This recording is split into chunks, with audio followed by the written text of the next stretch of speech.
All right, this is Chapter 5, Part 1, Section 1, Logarithmic Exponentials and Other Transcendental Functions. So Section 1 is all about the natural logarithm function and differentiation. So quick refresher, what is a logarithm? Remember that it undoes an exponent.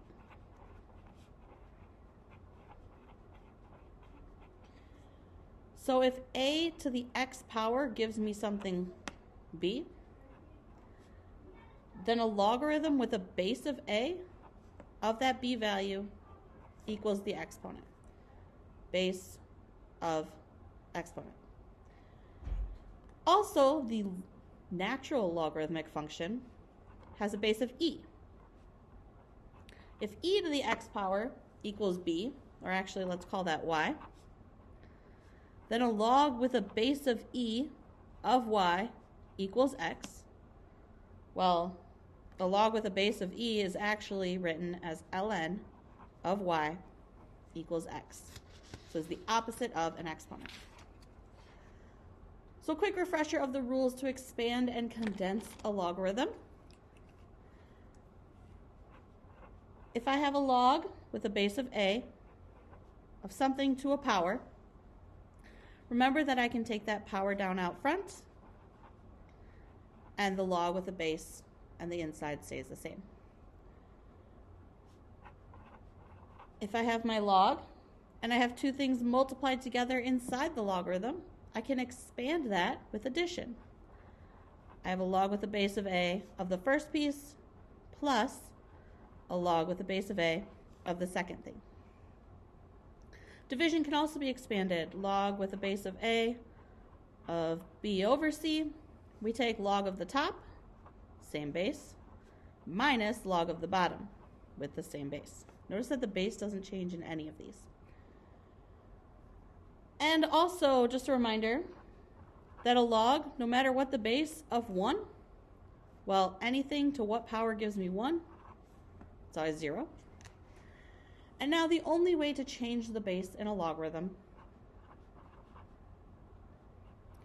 a log base a of b, I can choose any base I want. I do log of the big number over log of the small number. Now most times when we do this, we use the common logarithm that has a base of 10, or we use a natural logarithm, which that base of e. And then a quick refresher, how do we solve an equation with a logarithm in it? We get the log alone.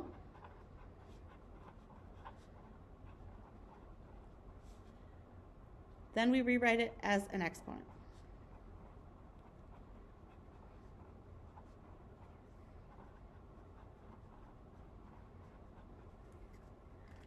All right, there we go. So now the derivative of the natural logarithmic function, realize this is just natural log, the derivative of ln of x is 1 over x, as long as x is greater than 0, because I can't take a natural log of something negative. And the derivative of ln of u is 1 over u times du dx. Basically that's saying we use the chain rule. And this is a little confusing here, so I'm going to rewrite it. It is u prime over u. There's like a comma in there that looks a little funky. U prime over u. Derivative of u times 1 over u. So let's dive right in. Because taking the derivative of ln of x is always 1 over x, so that's boring, so we're going to dive into some with chain rule. The derivative of natural log of 2x. Well, we take 1 over the inside, so 1 over 2x, times the derivative of the inside, which is just 2. And then we simplify. 1 over 2x times 2 is just 1 over x. For the derivative of natural log of x squared plus 1, we take 1 over the inside times the derivative of the inside, which would be 2x. We'd clean that up just a little bit by making it 2x over x squared plus 1. All right, the third one, we have to use the product rule. So product rule, we take derivative of the first thing. The derivative of x is 1 times the second thing unchanged, plus the first thing unchanged times the derivative of the second. So the derivative of natural log of x is 1 over x. So I get natural log of x plus, well, x times 1 over x is just 1. And derivative of natural log of x cubed.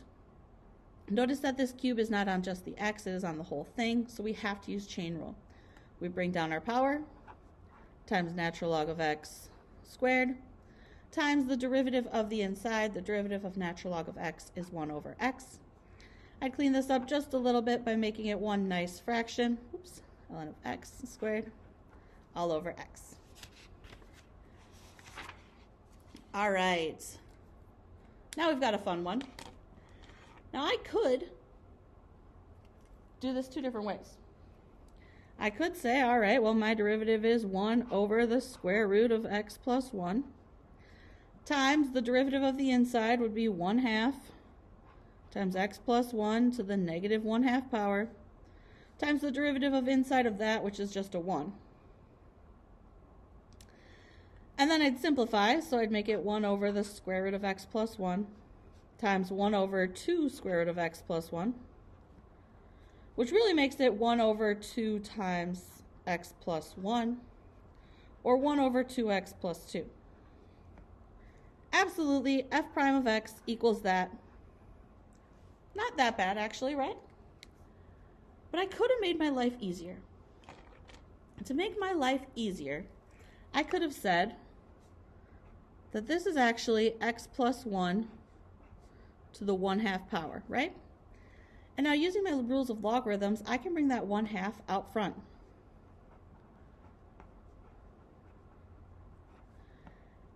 And now to get my derivative of this, my 1/2 is going to hang out.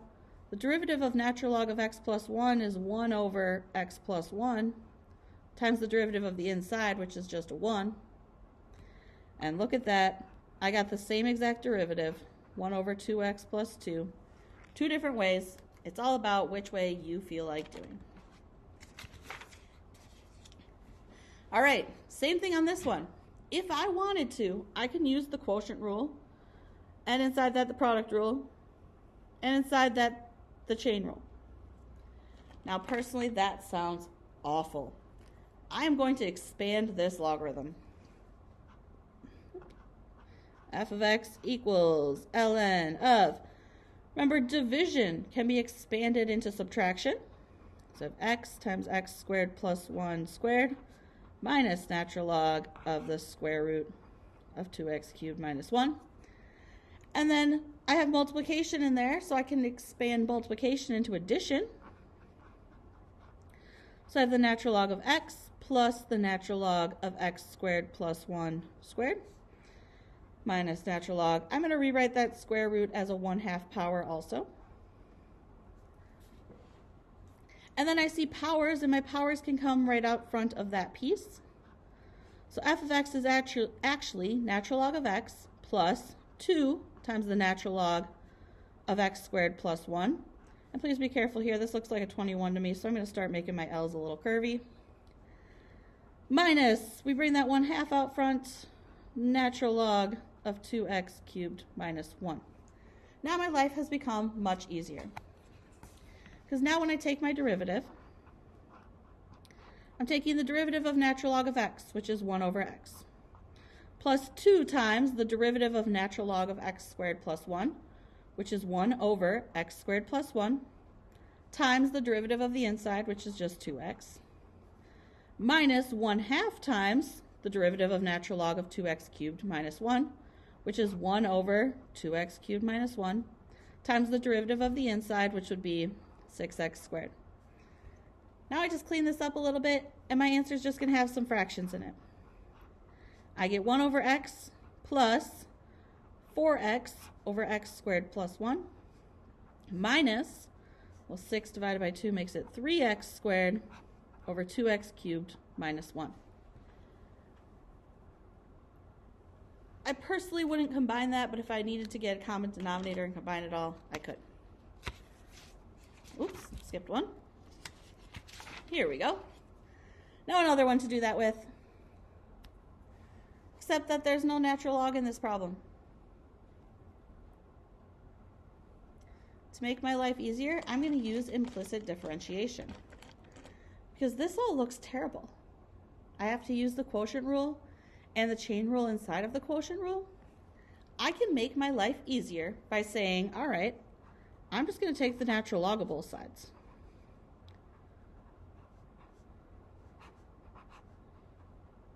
Because as long as I do to one side what I do to the other, I'm fine.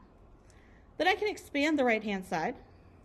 So natural log of y equals the natural log of x minus 2 squared minus the natural log of x squared plus 1 to the 1/2 power.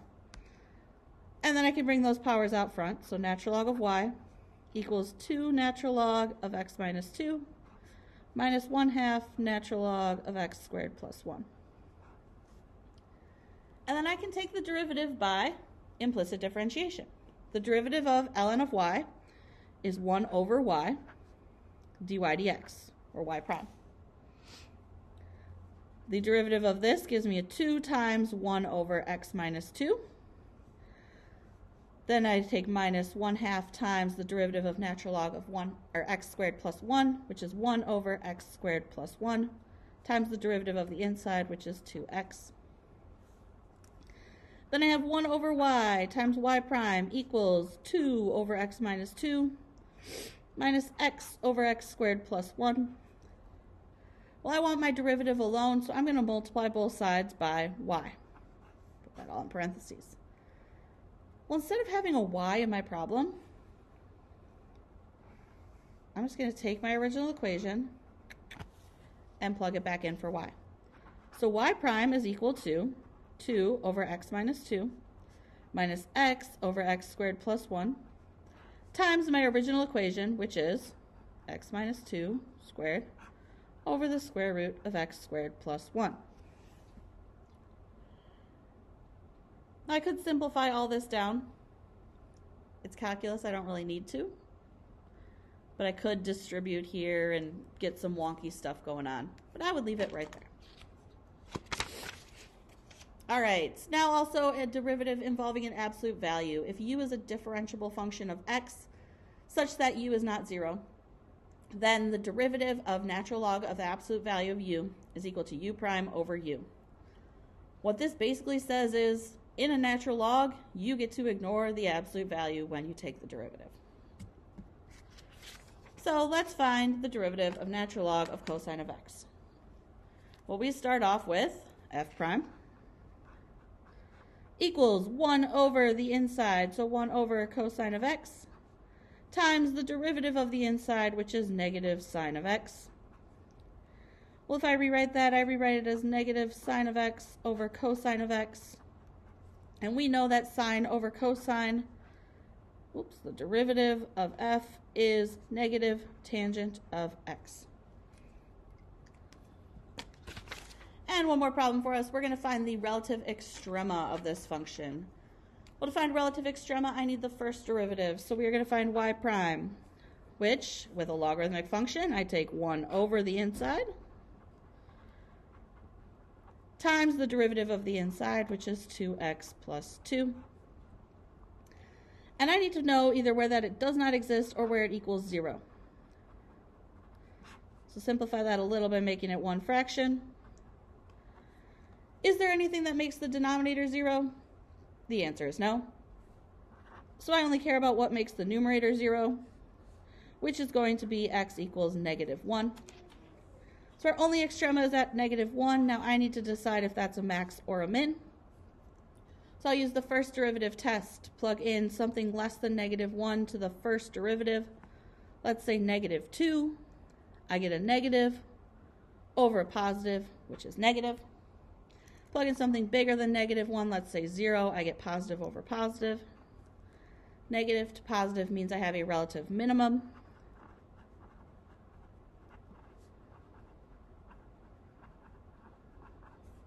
At the point negative 1, comma.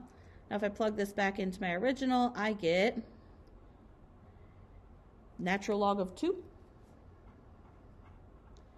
We'll leave it as natural log of 2.